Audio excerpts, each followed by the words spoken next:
नमस्ते बच्चों। आज के इस वीडियो में हम लोग श्रमजीवी जनसंख्या संगठन या कामगार जनसंख्या संगठन का अध्ययन करेंगे।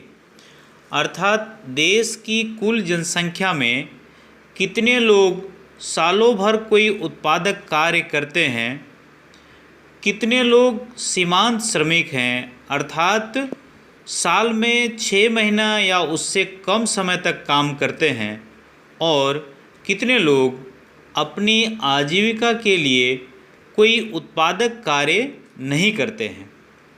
सन 2001 की जनगणना के अनुसार काम आर्थिक रूप से उत्पादक कार्यकलाप में भागीदारी है। काम में भागीदारी शारीरिक अथवा मानसिक रूप से हो सकती है, जैसे कृषक, मजदूर, राजमिस्त्री, बढ़ई, कुम्हार आदि का कार्य शारीरिक कार्य है, और डॉक्टर, बैंक कर्मी, शिक्षक तथा अन्य सेवा कर्मियों का कार्य मानसिक कार्य है। काम की अवधि के आधार पर भारत की जनसंख्या को निम्नलिखित 3 वर्गों में रखा गया है। पहला मुख्य श्रमिक, दूसरा सीमांत श्रमिक और तीसरा अश्रमिक गैर कामगार। पहला मुख्य श्रमिक, मेन वर्कर। मुख्य श्रमिक या मुख्य कामगार वह है जो वर्ष में 6 महीना या 183 दिन से अधिक समय तक कोई उत्पादक कार्य करता है। सन 2001 की जनगणना के अनुसार देश की कुल जनसंख्या में 31 करोड़ अर्थात 30.5% जनसंख्या मुख्य श्रमिक हैं। दूसरा सीमांत श्रमिक, मार्जिनल वर्कर। सीमांत श्रमिक वह है जो वर्ष में 6 महीना अर्थात 183 दिन से कम समय तक काम करता है। सन 2001 की जनगणना के अनुसार देश के कुल जनसंख्या का 8.92 करोड़ अर्थात 8.7% जनसंख्या सीमांत श्रमिक हैं। तीसरा अश्रमिक या गैर कामगार, नॉन वर्कर्स। गैर कामगार या अश्रमिक वे हैं जो वर्ष भर अर्थात पूरा साल अपनी आजीविका के लिए कोई काम नहीं किया है। 2001 की जनगणना के अनुसार देश की कुल जनसंख्या में 62.6 करोड़ लोग अर्थात 60.8% जनसंख्या अश्रमिक या गैर कामगार हैं।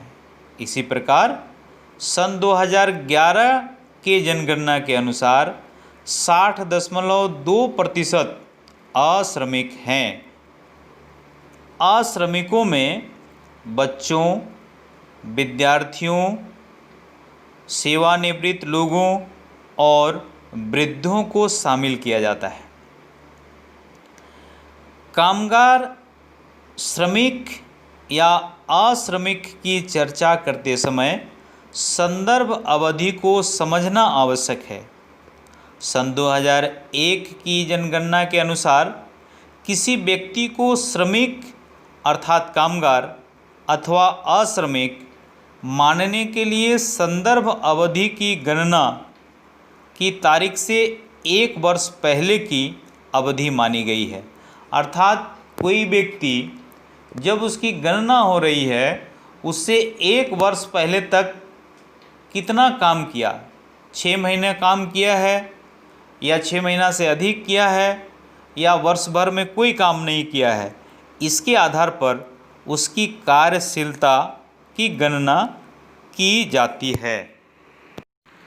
कार्य सहभागिता दर, वर्क पार्टिसिपेशन रेट। कुल जनसंख्या में कुल कामगारों मुख्य तथा सीमांत के प्रतिशत को कार्य सहभागिता दर कहते हैं। कार्य सहभागिता दर जानने का निम्न सूत्र है। कार्य सहभागिता दर बराबर कुल कामगार मुख्य प्लस सीमांत बट्टा कुल जनसंख्या गुना 100। उदाहरण, सन 2001 की जनगणना के अनुसार देश की कुल जनसंख्या 102.86 करोड़ है, जबकि कुल कामगार 40.22 करोड़ हैं। इसके आधार पर कार्य सहभागिता दर बराबर 40 करोड़ 22,34,724 गुना 100 बट्टा 102.86 करोड़ बराबर 39.1, अर्थात सन 2001 की जनगणना के अनुसार भारत की कार्य सहभागिता दर 39.1% थी। श्रम या कार्य सहभागिता दर में वृद्धि। सन 1971 के बाद से कार्य सहभागिता दर में थोड़ी सी वृद्धि हुई है। 1971 में कार्य सहभागिता दर 33% थी। 1981 में 36.77%, 1991 में बढ़कर 39.26%, 2001 में 39.1% तथा 2011 में 39.8% है, जबकि 60.2% की विशाल जनसंख्या अश्रमिकों की है। यह एक आर्थिक स्तर को इंगित अर्थात इशारा करता है जिसमें एक बड़ा अनुपात आश्रित जनसंख्या की है, जो आगे बेरोजगार और अल्प रोजगार प्राप्त लोगों की बड़ी संख्या के होने की संभावना की ओर संकेत करता है। राज्यों और केंद्र शासित प्रदेशों में श्रमजीवी जनसंख्या के अनुपात में अंतर पाया जाता है। जैसे गोवा में 39.6% और दमन एवं दीव में 49.9% सामान्य भिन्नता दर्शाता है।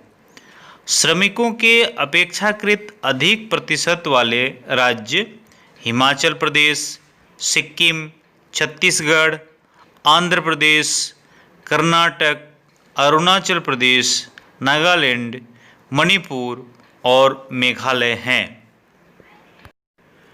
कार्य सहभागिता में स्त्रियों का योगदान। भारत में स्त्रियों और पुरुषों की कार्य सहभागिता दर में बहुत अंतर पाया जाता है। भारतीय श्रम शक्ति का यह विशिष्ट लक्षण है। कार्य सहभागिता में स्त्रियों का बहुत कम योगदान ही भारत को विकसित राष्ट्र से अलग करता है। आर्थिक रूप से उत्पादक कार्यों में स्त्रियों की भागीदारी बहुत कम है। भारत की कुल जनसंख्या में मुख्य श्रमिकों में पुरुषों का प्रतिशत 45.4 तथा स्त्रियों की भागीदारी केवल 14.7% है। स्त्रियों की सबसे कम कार्य सहभागिता दर वाला राज्य केरल तथा सबसे अधिक सहभागिता दर वाला राज्य मिजोरम है। धन्यवाद। इस वीडियो को 12वीं क्लास के विद्यार्थियों के लिए अवश्य शेयर करेंगे।